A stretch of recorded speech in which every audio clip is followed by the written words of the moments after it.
The issues between Shia and Sunni Muslims go back to the 7th century and the death of the Prophet Muhammad.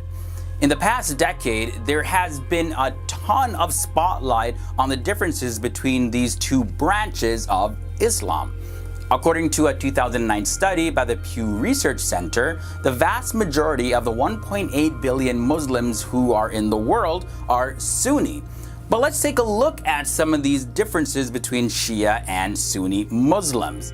How's it going, everybody? Thank you for joining me on another episode of FTD Facts. I'm Leroy Kenton, and this is a question that a lot of people like myself who are not Muslim or just of different religious backgrounds really don't understand. So I'm going to get into the intricacies and some interesting facts here on the differences between Shia and Sunni Muslims. So let's begin with the facts right now.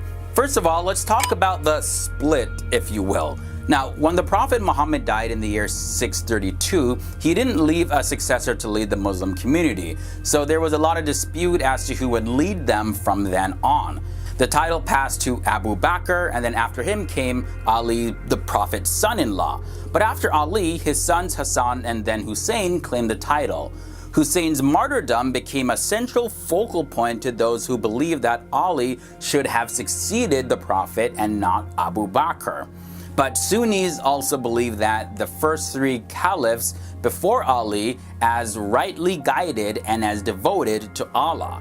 Sunni rulers embarked on a massive conquest that extended the caliphate to northern Africa and Europe. Now, I want to take a bit of a closer look in terms of how their beliefs actually differ. So Shias considered Ali and the leaders who came after him as imams. Most believe in a line of 12 imams, the last of whom, a boy, is believed to have vanished in the 9th century in Iraq. Shias known as Twelvers anticipate his return as the Mahdi or the Messiah. Sunnis emphasize God's power in the material world, while Shias value martyrdom and sacrifice. Now, despite these differences in opinions and practices, Shia and Sunni Muslims share the main beliefs of Islam and are considered by most to be brothers. That's why you don't hear anyone calling themselves Shia Muslim or Sunni Muslim. They're simply Muslim. So just want to clear that up before I continue this episode. So now let's talk about a little bit of where they're located around the world. Now, more than 85% of the world's 1.8 billion Muslims are Sunni.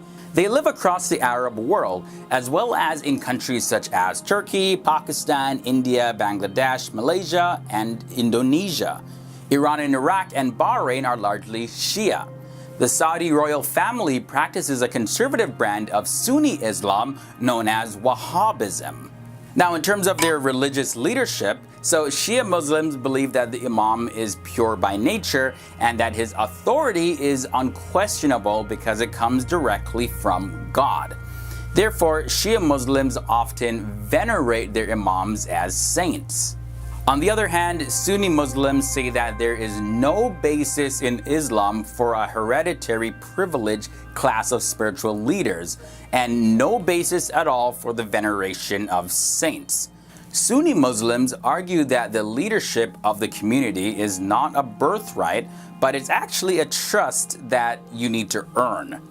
So Sunni and Shia Muslims follow the Quran, as well as the Prophet's hadiths or sayings, and the Sunnah, which are the customs.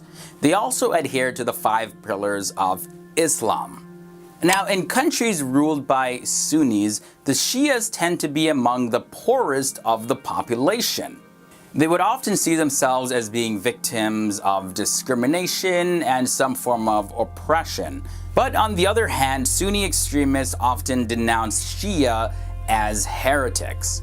But I'm not going to dive too much into that because it's a lot of opinions and speculation of what's really considered oppression and all that stuff. And I'm just going to leave that for people that want to debate that. But I want to move on now into a huge distinction, the Muharram as well as self-flagellation. So Muharram is the first month in the Islamic calendar, right? And the 10th day of Muharram is a day of Ashura. Now, on the day of Ashura, some Shia Muslims march in parades across the streets and flog their own backs with whips or chains. This is to celebrate Hussein and his martyrdom. While this practice is permitted by some Muslims, the Shia community has completely banned this practice. Another distinct belief is their belief in angels. So Shias believe that angels were created by God and they obey God's commands.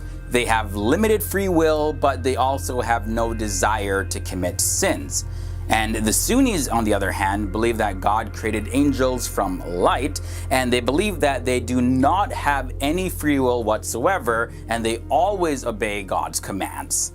Shias believe in taqiyya, which is to be able to deny faith under grave danger. So like if somebody's holding a gun to your head and they're saying denounce your faith, it's like, okay, yep, denounce your faith and you're not breaking anything in Islam.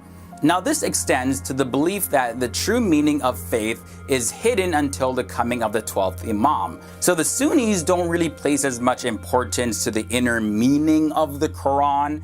They accept that there is an inner meaning, yes, sure, but they stress more on the literal meanings rather than subjective interpretation. And now for the hadiths, right? So the hadiths are collections of reports regarding Muhammad's teachings and life. Though the Quran takes precedence over the hadiths, these texts are often used in Islamic law, especially to settle disputes.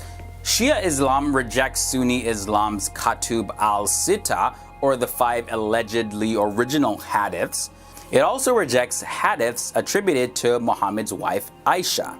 Likewise, Sunni Muslims reject Shia Islam's 4 books.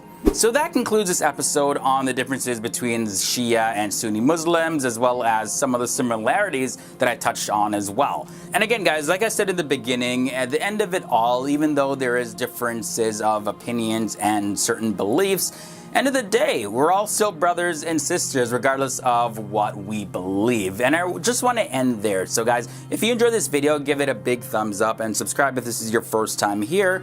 And be sure to leave your comments down below and let me know any future topics that you want us to cover here on FTD Facts.